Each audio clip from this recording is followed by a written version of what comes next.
ನಿನಗೆ ಶ್ರೀನಿವಾಸ ನಿನಗೆ ಕೋಲಾರ ಎಮ್ಎಲ್ಎಗೆ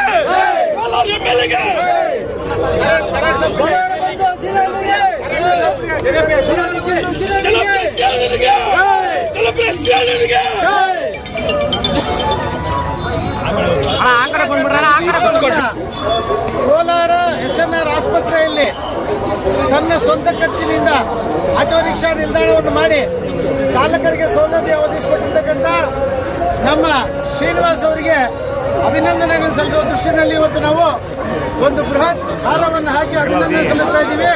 ಸಲ್ಲಿಸೋದಕ್ಕಿಂತ ಮುಂಚೆ ನಾನು ಮಾತಾಡಬೇಕಾಗಿದೆ. ಒಂದು ವೇಳೆ ಕರ್ನಾಟಕ ರಾಜ್ಯದಲ್ಲಿ ಈಗಾಗಲೇ ಒಂದು 25 ಲಕ್ಷ ಜನ ಆಟೋ ಚಾಲಕರಿದ್ದಾರೆ. ನಮ್ಮ ಕೋಲಾರ ಜಿಲ್ಲೆಯಲ್ಲೂ ಸಹ ಈಗಾಗಲೇ ಸುಮಾರು 15 ಲಕ್ಷ ಆಟೋ ಚಾಲಕರಿದ್ದಾರೆ.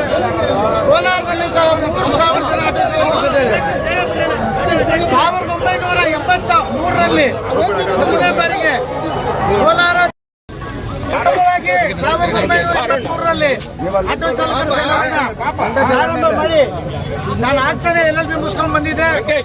ನಮ್ಮೆಲ್ಲ ಚಾಲಕರ ಅಭಿವೃದ್ಧಿಗೋಸ್ಕರ ಮೊದಲನೇ ಬಾರಿಗೆ ನಮ್ಮ ಜಿಲ್ಲೆಯಲ್ಲಿ ಕೋಲಾರ ಜಿಲ್ಲಾ ತ್ರಿಚಕ್ರ ವಾಹನ ಚಾಲಕರ ಸಂಘ ಪ್ರಾರಂಭ ಆಗಿ ಇವತ್ತಿಗೆ 40 ವರ್ಷ ಆಗ್ತಾ ಇದೆ. 40 ವರ್ಷದಲ್ಲಿ 25 ವರ್ಷ ನಾನು ಜಿಲ್ಲಾ ಅಧ್ಯಕ್ಷನಾಗಿ ಸೇವೆ ಮಾಡಿದ ಮೇಲೆ ತಾಲೂಕು ಅಧ್ಯಕ್ಷರಾಗಿ ಚುನಾಯಿತ ಪ್ರತಿನಿಧಿಗಳು ಆಗ್ತಾ ಇದ್ದಾರೆ.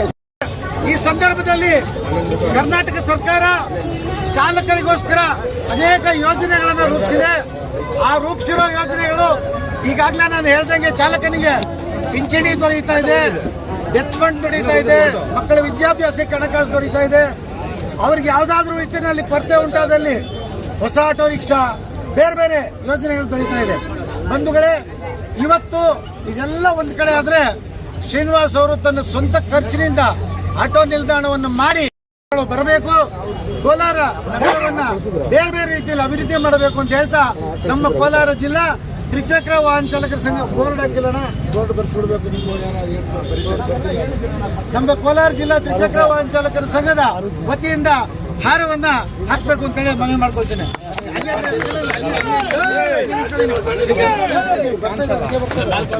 ಕಳ್ಸು ಆ ಕಡೆ ಬರ್ತದಣ್ಣ,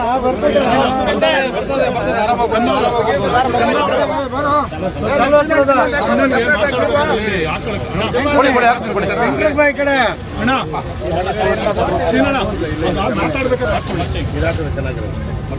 ಅದು ನದಿ ಮಾಡ್ಬೇಕು. ಸ್ವಲ್ಪ ಈ ಕಡೆ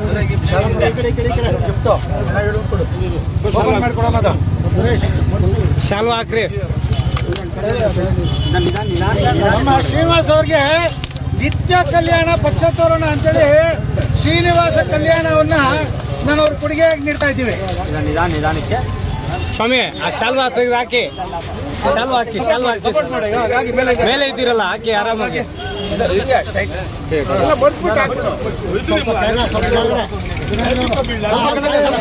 ಹಾಗೆ ಸ್ವಲ್ಪ ಮೇಲೆ ಎತ್ತ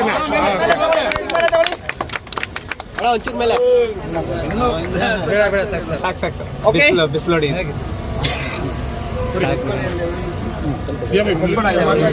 ತಗೊಳ್ಳಿ, ನಿಧಾನ ಕಾರಲ್ಲಿ ಇಡಿ.